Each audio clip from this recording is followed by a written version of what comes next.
আপনার বাড়িতে কেউ জাদু করেছে কিনা মাত্র 10 মিনিটে পরীক্ষা করুন। কোনো কবিরাজের কাছে যেতে হবে না। বর্তমানে আমরা অনেকেই অনেক সমস্যার কারণে কবিরাজের কাছে যায়, আর কবিরাজরা অনেক সময় সমস্যা থাকুক আর না থাকুক দেখা যাচ্ছে জিন একটা চালান করে দিয়ে আপনার ঘরের ভিতরে সমস্যা সৃষ্টি করে, এরপরে বড় একটা অ্যামাউন্টের টাকা আপনার কাছ থেকে খেয়ে থাকে। এজন্য কবিরাজের কাছে কখনো যাবেন না। আপনি আল্লাহর প্রতি বিশ্বাস রেখে কোরআনের আমল করে আপনি নিজেই বুঝতে পারবেন, মাত্র 10 মিনিটের ভিতরে বুঝতে পারবেন যে আপনার ঘরের ভিতরে কেউ ব্ল্যাক ম্যাজিক অথবা জাদুটোনা কুফরি কালাম কেউ করেছে কিনা। এ বিষয়ে আমরা যেই বিষয়টি ফলো করব, আমাদের আশেপাশের যে মানুষগুলো আছে তারাই কিন্তু আমাদের উপরে ব্ল্যাক ম্যাজিক করে, জাদুটোনা করে, কুফরি কালাম করে। এজন্য আমাদেরকে সতর্ক থাকতে হবে। আমাদের পাশের মানুষ যারা আছে, একেবারে আমাদের রিলেটিভস যারা আছে, তারাই কিন্তু এটা করে। এটা কেন করে? অনেকে আছে লোভের কারণে করে, অনেকে আছে হিংসায় করে, যাতে করে আপনি আপনার লাইফে ডেভেলপ করতে না পারেন, আপনার ঘরের ভিতরে কোনো উন্নতি না হয়, আপনার ঘরের ভিতরে সকল অসুস্থ হয়ে থাকে।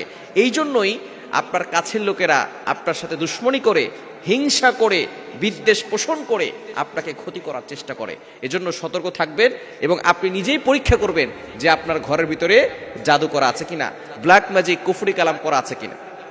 কিভাবে করবেন? প্রথমে আপনাকে ওযু করতে হবে, পবিত্র অবস্থায় আমলটি করতে হবে। আপনার যে বাড়ি আছে, বাড়ি থেকে যে কোনো জায়গা থেকে আপনি এক টুকরো মাটি নেবেন। মাটি নেওয়ার পরে আপনি অবশ্যই সেই মাটিটা ঘ্রাণ ভালো করে শুকে নেবেন, যে ঘ্রাণটা কেমন। আপনি কোনো সেন্ট বা কোনো আতর সেখানে না দিয়ে আপনি দেখবেন যে সেখানে ঘ্রাণটা কেমন। এরপরে আপনি সূরা ফালাক এবং সূরা নাস অবশ্যই শুদ্ধ করে কোরআন পড়তে জানতে হবে। যদি আপনি অশুদ্ধ করে কোরআন পড়েন তাহলে কিন্তু আপনার গুনাহ হবে এবং এই আমলে কোনো কাজ হবে না। যারা শুদ্ধ করে পড়তে পারে, যদি আপনার পাশে মসজিদের ইমাম সাহেব থাকেন তাকে নিয়ে আসবেন, সূরা ফালাক এবং সূরা নাস বিসমিল্লাহ সহকারে 7 বার করে পড়বেন। এরপরে সূরা বাকারার একটি আয়াত, 1 নম্বর পারার 15 নম্বর পৃষ্ঠার 1 থেকে 9 নম্বর লাইন পর্যন্ত, এই আয়াত হচ্ছে সূরা বাকারার 102 নম্বর আয়াত। আয়াতটি একটু লম্বা, 9 লাইনের একটি আয়াত, অর্থাৎ আয়াতটি একটু লম্বা আছে। ওয়াত্তাবাউ মা তাতলু শায়াতিন আলা মুলকি সুলাইমান ওয়া মা কাফারা সুলাইমান ওয়ালাকিন্না শায়াতিন কাফারু ইউআল্লিমুনা আন-নাসা আস-সিহর ওয়া মা উনজিলা আলাল মালাকাইনি বিবাবিল হারুত ওয়া মারুত ইলা আখিরিল আয়াত। আয়াতটি যেহেতু লম্বা আমি পুরোটা পড়লাম না, আপনারা এটা দেখে দেখেও পড়তে পারেন, কোনো সমস্যা নাই, তবে শুদ্ধ পড়তে হবে। সূরা ফালাক এবং সূরা নাস 7 বার করে পড়বেন। এরপরে সূরা বাকারার 102 নম্বর আয়াত পুরোটা আপনি 21 বার পড়বেন।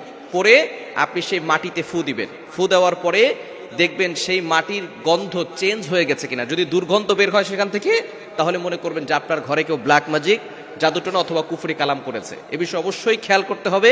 যদি কারো বাড়িতে কোনো মাটি না থাকে, অনেকে আছে ফ্ল্যাটে থাকে অথবা বিল্ডিং তৈরি করে ফেলেছেন সেখানে কোনো মাটি নেই, তারা কি করবেন?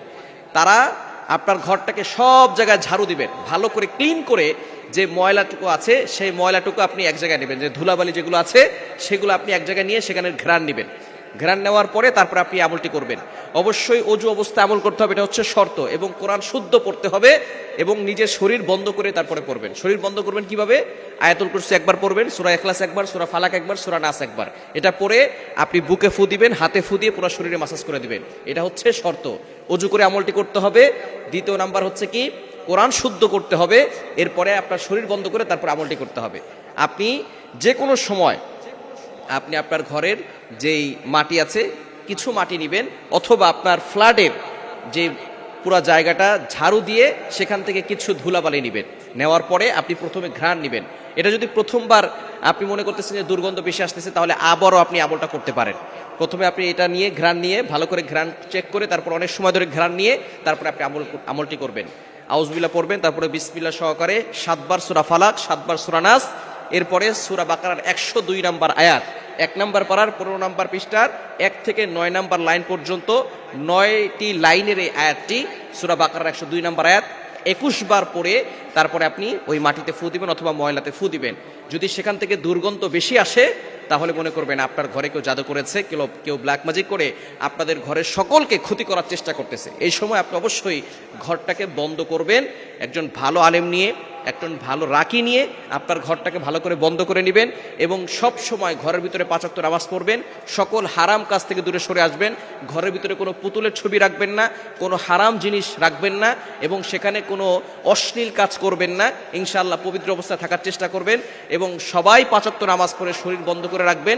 দেখবেন ইনশাআল্লাহ কারো জাদু আপনাদেরকে ক্ষতি করতে পারবে না। এজন্য এই আমলটি করে 10 মিনিটের ভিতরে কিন্তু আপনি পরীক্ষা করতে পারবেন। কোনো কবিরাজের কাছে যেতে হবে না, আপনি ঘরে বসেই দেখবেন করেন আপনার বাড়িতে কেউ ব্ল্যাক ম্যাজিক জাদুটোনা কুফরি কালাম করেছে কিনা। এজন্য আসুন কবিরাজের কাছে গিয়ে ধোকা না খেয়ে আমরা যেন নিজে নিজেই ঘরে বসে পরীক্ষা করতে পারি। আল্লাহ তাআলা আমাদের সকলকে এই আমলটি করে সকল ধরনের দুশ্মনদের কুমন্ত্রণা থেকে এবং সকল ধরনের জিনের আসর থেকে বাঁচার তৌফিক দান করেন।